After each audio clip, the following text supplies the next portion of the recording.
সুপ্রিয় শিক্ষার্থী, আশা করি সবাই ভালো আছো। আজকের লেসনে আমরা দেখব পজিটিভ ভার্বগুলা। পজিটিভ ভার্ব আসলে কয়টা এবং সেগুলোর ইউসেসগুলো কি কি সেগুলো সম্পর্কে আজকের এই শর্ট লেসনে আমরা জানবো। এই প্রথমে দেখতে পাচ্ছি এখানে পজিটিভ ভার্ব হচ্ছে, আমরা নর্মালি জানি পজিটিভ ভার্ব হচ্ছে পাঁচটা: make, get, have, let, help. ঠিক আছে, এখন make, get, have, let, help এইগুলোর যে ব্যবহার সেগুলো সম্পর্কে তোমাদের একটা ক্লিয়ার কনসেপশন আশা করি তোমাদের এই লেকচার থেকে পাওয়া যাবে। প্রথমেই আসতেছে মেক। হ্যাঁ, to help the students do well in the admission test the teacher makes them read vocabulary. মেকের একটা খুব গুরুত্বপূর্ণ ব্যবহার হচ্ছে, মেক দিয়ে যখন সেন্টেন্সটা গঠন করা হয়, যে স্ট্রাকচার সেন্টেন্সটা ব্যবহার করা হয় সেখানে সাবজেক্ট নিজে কিছু করে না, সে আরেকজনকে দিয়ে ওই কাজটা করায়। She made the baby take a nap. I made the machine work. They made us pay extra for the drinks. এই প্রত্যেকটা সেন্টেন্স যদি খেয়াল করো তাহলে তোমরা যদি বাংলা গ্রামার পড়ে থাকো সেটার সাথে একটা মিল পাবে, এখানে তুলনা করতে পারবে। প্রযোজ্য প্রযোজক, তাই না? দেখো, she made the baby take a nap, অর্থাৎ সে শিশুটিকে সামান্য ঘুমাতে বাধ্য করেছিল। ন্যাপ নেওয়া মানে হচ্ছে শর্ট স্লিপ, মানে সামান্য ঘুম। ঠিক আছে, তাহলে she made the baby take a nap, সে কিন্তু নিজে ঘুমাচ্ছিল না, সে তার বেবিটাকে ঘুম পাড়াচ্ছিল খুব স্বল্প সময়ের জন্য। I made the machine work, তাহলে মেশিনটা কাজ করছে ঠিকই, কিন্তু মেশিনটাকে কাজ করাচ্ছে কে? আমি করাচ্ছি। এবং এই প্রত্যেকটা কাজই দেখা যাচ্ছে করানো অর্থে হচ্ছে বা আরেকজন করাচ্ছে। এখন দেখো এটা স্ট্রাকচার কেমন হবে। মেক দিয়ে যদি কোনো, মেক হচ্ছে পজিটিভ ভার্ব, এই মেক দিয়ে যখন কোনো সেন্টেন্সের স্ট্রাকচার তৈরি হয় তখন মেডের পরে যদি পার্সন থাকে অথবা থিং থাকে, যে কোনো থিং, পার্সন, এই যে দ্য বেবি একটা পার্সন, এই I make the machine work, এই মেশিনটা হচ্ছে একটা থিং বা জিনিস, তাহলে দুইটা ক্ষেত্রেই যদি হয় আমরা কি করব, পরে যে ভার্বটা আসবে সেই ভার্বের সাথে কোনো ধরনের আইএনজি, ইনফিনিটিভ বা এস এই ধরনের কোনো ধরনের সাফিক্স অ্যাড করব না, বা এটাকে আমরা পাস্ট পার্টিসিপল করব না, প্রেজেন্ট পার্টিসিপল করব না, জিরান্ড বানাবো না, কিছুই করব না। জাস্ট ভার্বটার যে বেস ফর্ম সেই বেস ফর্মটা এখানে বসবে, সিম্পল ফর্ম। এখানে দেখো লেখা আছে make can be used as a causative. মনে রাখবে মেকের পর পার্সন অর থিং যাই থাকুক না কেন ভার্বের সিম্পল ফর্ম বসাতে হবে। ইনফিনিটিভ বা আইএনজি অথবা এস যুক্ত ভার্ব ইউজ করলে তা ভুল হবে। তাহলে আমরা প্রথমটা যেটা জানলাম, স্ট্রাকচারটা জানাটা আমাদের ইম্পর্টেন্ট, সাথে সাথে আমাদের এটাও জানতে হবে যে এই সেন্টেন্সগুলো দিয়ে আসলে কেমন অর্থ প্রকাশ করে। তাহলে স্ট্রাকচারটা হচ্ছে, যখন এই মেড বা মেক কোনো সেন্টেন্সে থাকবে, মেড, মেক, মেক্স, এটা চেঞ্জ হইতে পারে, তাই না? কারণ সাবজেক্ট যদি থার্ড পারসন সিঙ্গুলার নাম্বার হয় মেক্স হবে। এই পুরো সেন্টেন্সটাতে যদি পাস্ট টেন্স বোঝায় তাহলে মেড হবে। আবার এটা চেঞ্জ হতে পারে যে কোনো ভাবেই, দে এর সাথে মেক ইউজ করতে পারি আমরা, তাই না? প্লুরাল, তাহলে সেখানে মেক ইউজ হবে। কিন্তু এরপরে যখন আমরা দেখবো পার্সন আছে তাহলে আমরা ভার্বের বেস ফর্ম বসাবো। আবার এখানে পরে দেখা যাচ্ছে মেশিন মানে একটা থিং আছে, একটা জিনিস আছে, ম্যাটেরিয়াল, তখন আমরা কি বসাবো? ভার্বের বেস ফর্ম। দুইটা ক্ষেত্রে একই রুল, কিন্তু পরবর্তী যে পজিটিভ ভার্বগুলো গেট, হ্যাভ, এগুলোতে চেঞ্জ হবে, তোমরা দেখতে পাবে ধীরে ধীরে আমরা সেগুলোতে যাব, সেগুলো জানবো। গেটের ক্ষেত্রে এখন দেখো, how did you get him to pose for this picture, অর্থাৎ তুমি কিভাবে তাকে দিয়ে এই ছবিটার জন্য পোজ দেওয়াছিলে বা দিয়েছিলে, পোজ দিয়েছিলে, মানে পোজ নিজে দেয় নাই, সে কিন্তু দেওয়ালো, আরেকজনকে দিয়ে দিয়েছিল। তাহলে আরেকটা দেখো, I want to get the house painted before winter, আমি আমার এই যে বাড়িটি, সেই বাড়িটি শীতের পূর্বে রং করিয়ে নিতে চাই। শীতের পূর্বে রং করিয়ে নিতে চাই মানে কালার করাইতে চাই, পেইন্ট করাইতে চাই। পরের সেন্টেন্সটা দেখো, আমি প্রথমে কিন্তু তোমাদের অর্থগুলো একটু ক্লিয়ার করে দিচ্ছি, পরবর্তীতে গিয়ে আমি সেন্টেন্সের স্ট্রাকচারটা বলবো। It was best to get things done quickly, অর্থাৎ ব্যাপারগুলো তাড়াতাড়ি করিয়ে নেওয়া সবচেয়ে ভালো ছিল। এখানে একটা ব্যাপার তোমরা খেয়াল করতেছো যে আগের সেন্টেন্সটাতে এমনই ছিল, এই সেন্টেন্সটাতেও তাই। সরাসরি কোনো কাজ করাচ্ছে না, নিজে করছে না, কাজটা করিয়ে নিচ্ছে, কাউকে দিয়ে করিয়ে নিচ্ছে। হ্যাঁ, তাহলে এখানে যে স্ট্রাকচার, গেটের স্ট্রাকচার, এখানে আমরা দেখব যে পার্সন থাকলে কি হয় এবং থিংস থাকলে বা কোনো ম্যাটেরিয়াল থাকলে সেটা কি হয়। পার্সন থাকলে সেখানে আমরা দেখছি টু পোজ। টু পোজ মানে কি? ইনফিনিটিভের স্ট্রাকচার বসেছে। ইনফিনিটিভ কিভাবে হয়? টু প্লাস ভার্বের বেস ফর্ম হচ্ছে ইনফিনিটিভ।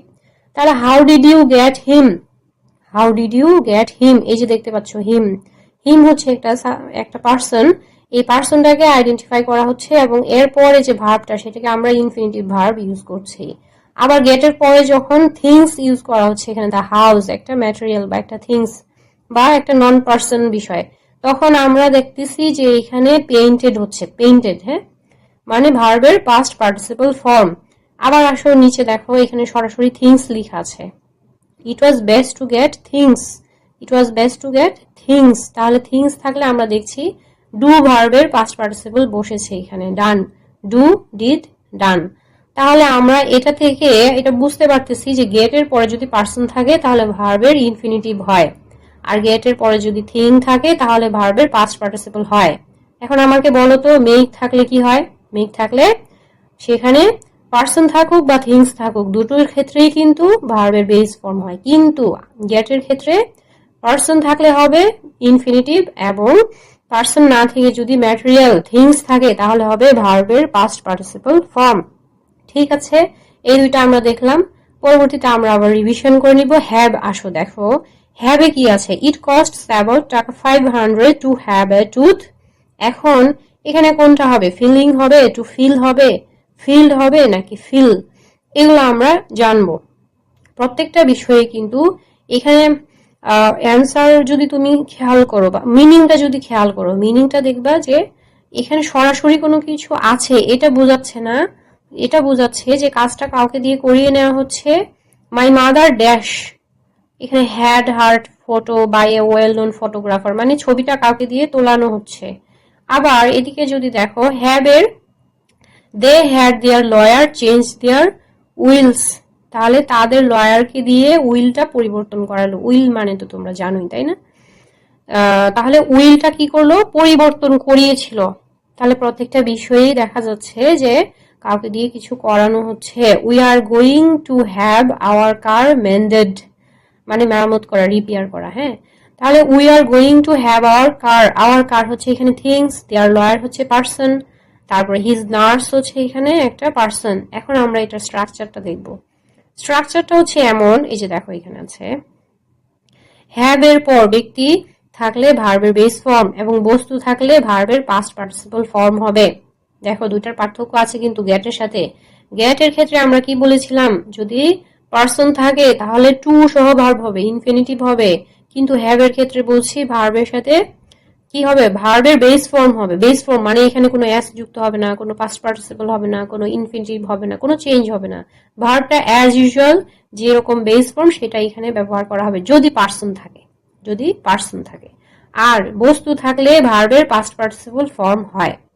তাহলে বস্তু মানে যে কোনো ম্যাটেরিয়াল থাকলে, ম্যাটেরিয়াল তো আমরা বুঝবোই, এই যে এখানে প্রত্যেকটা উদাহরণ দেখো, they had their lawyer change their wills, had, had আছে তাই না, হ্যাভের পাস্ট ফর্ম আছে এখানে। এখন হ্যাড দেয়ার লয়ার এটা পার্সন না, হ্যাঁ পার্সন। তাহলে এই পার্সনের জন্য এখানে চেঞ্জের ক্ষেত্রে কোনো চেঞ্জ হয় নাই, ইন্টারেস্টিং, চেঞ্জের জন্য কোনো চেঞ্জ হয় নাই, হ্যাঁ, কারণ চেঞ্জ হচ্ছে একটা বেস ফর্ম। আর আমরা জানি হ্যাভ থাকলে সেন্টেন্সে আর এরকম পজিটিভ ভার্ব হিসেবে যদি হ্যাভ ইউজ করা হয় তাহলে আমরা যা দেখব যে ভার্বের বেস ফর্ম বসবে। We are going to have our car mended, দেখো হ্যাভ এর পরে আওয়ার কার, আমাদের কি গাড়ির কথা বলছে, তাহলে আমাদের গাড়িটা এটা কি, আমাদের গাড়ি হচ্ছে এটা একটা থিংস বা ম্যাটেরিয়াল, সেজন্য এখানে ভার্বের পাস্ট পার্টিসিপল ফর্ম হয়েছে।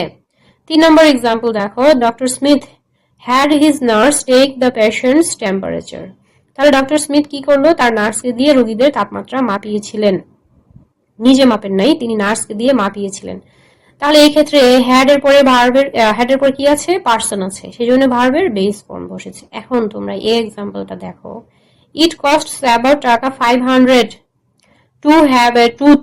এখন বলো, ইট কস্টস টাকা 500 টু হ্যাভ, হ্যাভ হচ্ছে এখানে একটা পজিটিভ ভার্ব, এ টুথ, টুথ হচ্ছে একটা থিং তাই না। তাহলে এখানে কি হবে, ইজিলি আমরা বুঝে গেলাম যে এখানে ফিল হবে, fill, fill, okay. My mother dash by a well known photographer, এখানে আবার এই প্রত্যেকটা তোমার ভার্ব এবং পজিটিভ ভার্ব এবং তার যে অবজেক্টটা সবটাই হচ্ছে এখানে অপশনে দেওয়া আছে। তাহলে দেখো হ্যাড টেকেন হার ফটো, তারপরে হ্যাড হার ফটো টেকেন, উপরে আসো, her photo was taken, took her photo. তাহলে এখানে যদি আমরা দেখি had taken her photo by a well known photographer, তাহলে এটা কিন্তু হচ্ছে না। এটা দেখো, হ্যাড হার ফটো টেকেন, তাহলে আমরা পজিটিভ ভার্ব হিসেবে হ্যাড নিলাম। হার ফটো হচ্ছে থিং, এবং স্ট্রাকচার অনুযায়ী যদি কোনো বস্তু থাকে তাহলে কি হবে, পাস্ট পার্টিসিপল ফর্ম হবে। তাহলে এই স্ট্রাকচার মিলে গেল এখানে, তাই না? Had her photo taken my mother, had হচ্ছে পজিটিভ ভার্ব, হার ফটো হচ্ছে এখানে থিংস বা ম্যাটেরিয়াল, বস্তু, এবং তারপরে ভার্বের পাস্ট পার্টিসিপল ফর্ম টেকেন বসেছে। তাহলে কারেক্ট অ্যান্সার হবে 2 নাম্বারটা, বি। ডান। এখন আসো 3 নাম্বার পজিটিভ ভার্ব লেট। এটাও খুব সহজ। লেটের ক্ষেত্রে আমি প্রথমে রুলসটা একটু বলি। রুলটা হচ্ছে এইরকম যে লেটের ক্ষেত্রে ব্যক্তি বস্তু যাই থাকুক না কেন অবশ্যই সেটা সিম্পল ফর্ম হবে, ভার্বের সিম্পল ফর্ম হবে। এখন বলো তো এটা কোনটার সাথে মিলে যায়? এটা মিলে যায় মেকের সাথে। এই যে মেক পাশাপাশি আছে, দেখো এই যে দুইটা পাশাপাশি আছে। এখানে লেখা আছে make can be used as a positive. মনে রাখবে মেকের পর পার্সন ও থিং যাই থাকুক না কেন ভার্বের সিম্পল ফর্ম বসাতে হবে, তাই না? এখানেও সেম, যে লেটের পর ব্যক্তি বা বস্তু যাই থাকুক না কেন in both the cases you must use simple form of a verb, ভার্বের সিম্পল ফর্ম বসাবে। তাহলে মেক এবং লেটের ক্ষেত্রে কোনো চেঞ্জ হবে না। মেক লেট কোনো চেঞ্জ হবে না, no change. He didn't let me dash guitar, তাহলে এখানে কি হবে, প্লেইং হবে না, প্লেড হবে না, টু প্লে হবে না, হবে হচ্ছে অ্যান্সার হচ্ছে play. Would you let us borrow your notes, তুমি কি তোমার নোটগুলো আমাকে ধার দিবে? উড ইউ লেট আছে, এরপরে আমরা দেখছি পার্সন আছে, কিন্তু তারপরেও চেঞ্জ হবে না, আমরা এই রুলস অনুযায়ী এটা জেনে গেলাম। I will not let this machine work, লেটের পরে দিস মেশিন আছে, তার মানে এটা একটা পার্সন না, এটা একটা ম্যাটেরিয়াল থিং। তারপরে আমরা দেখলাম ভার্বের base form. John let me drive his new car, let me হচ্ছে একটা পার্সন, এবং পার্সন ম্যাটেরিয়াল যাই থাকুক ভার্বের বেস ফর্ম বা সিম্পল ফর্ম বসেছে। জন তার নতুন গাড়িটি আমাকে চালাতে দিয়েছিল। লাস্টলি আমরা দেখছি এখানে আছে হেল্প। কি আছে? হেল্প। হেল্প থাকলে কি হবে? এখানে বলছে হেল্পের পর ভার্বের সিম্পল ফর্ম অথবা ইনফিনিটিভ দুটিই বসতে পারে। এখানে বলছে যে হেল্পের পর ভার্বের সিম্পল ফর্ম অথবা ইনফিনিটিভ দুটিই বসতে পারে। My teacher helped me get this job, আমার শিক্ষক এই চাকরিটি পেতে আমাকে সাহায্য করেছিল। My teacher helped me to get this job, আমার শিক্ষক এই চাকরিটি পেতে আমাকে সাহায্য করেছিল। এখন দেখো দুইটা সেন্টেন্স একই, দুইটার বাংলা মিনিং একই, সবকিছু এক, কিন্তু তুমি যদি গেট বসাও তাহলেও কারেক্ট অ্যান্সার, যদি টু গেট বসাও মানে ইনফিনিটিভ বসাও তাহলেও কারেক্ট অ্যান্সার। তাহলে এখানে আমরা দেখতে পারলাম যে হেল্পের ক্ষেত্রে তুমি বেস ফর্মও বসাতে পারো, ইনফিনিটিভও বসাতে পারো, দুইটাই কারেক্ট। তাহলে এখন পর্যন্ত আমরা কয়টা পড়লাম? Make, get, have, let, help. আর এগুলো যদি আমরা একটু রিভিশন করে নিই তাহলে ব্যাপারটা এরকম। মেক এবং লেটের ক্ষেত্রে এই যে 1 নম্বরটা আর হচ্ছে 4 নম্বরটা, এই দুইটার ক্ষেত্রে আমাদের পার্সন থাকুক আর থিংস থাকুক যাই থাকুক না কেন দুইটার ক্ষেত্রে কি হবে? ভার্বের বেস ফর্ম হবে। হেল্পের ক্ষেত্রে বেস ফর্ম হতে পারে আবার ইনফিনিটিভ হতে পারে। এবং চেঞ্জ আমরা দেখেছি গেট এবং হ্যাভ এর ক্ষেত্রে। গেটের ক্ষেত্রে কি হয় আর হ্যাভ এর ক্ষেত্রে কি হয়, এই দুইটাতে আমরা একটু পরিবর্তন খেয়াল করেছি। গেটের ক্ষেত্রে আর একটু দেখে নাও, গেটের পর পার্সন থাকলে পরবর্তী ভার্বটি ইনফিনিটিভ হয়, আর থিংস থাকলে ভার্বের পাস্ট পার্টিসিপল ফর্ম হয়। পার্সন থাকলে ইনফিনিটিভ আর ভার্ব এর পাস্ট পার্টিসিপল হবে থিং থাকলে, ঠিক আছে? আর হ্যাভ এর ক্ষেত্রে পার্সন থাকলে বেস ফর্ম আর থিং থাকলে পাস্ট পার্টিসিপল। এখানেও কিছুটা মিল আমরা পেয়ে গেলাম যে গেটের ক্ষেত্রে এবং হ্যাভ এর ক্ষেত্রে দুইটার ক্ষেত্রেই আমরা দেখতে পাচ্ছি যে যদি কি থাকে, থিং থাকে তাহলে ভার্বের পাস্ট পার্টিসিপল ফর্ম হবে, থিং থাকলে দুইটাতেই পাস্ট পার্টিসিপল ফর্ম হচ্ছে। তবে গেটের ক্ষেত্রে পার্সনের ক্ষেত্রে একরকম আর হ্যাভ এর ক্ষেত্রে পার্সনের ক্ষেত্রে একরকম। মানে এখানে গেটের ক্ষেত্রে আমরা পেয়েছি পার্সন থাকলে ইনফিনিটিভ, আর হ্যাভ এর ক্ষেত্রে কি পেয়েছি? পার্সন থাকলে ভার্বের বেস ফর্ম হবে। ঠিক আছে, আশা করা যায় এরপরে তোমাদের পজিটিভ ভার্ব নিয়ে আর কোনো প্রবলেম হবে না ইনশাআল্লাহ। ঠিক আছে, তাহলে আগামী ক্লাসে আবার কথা হবে, আগামী সেশনে।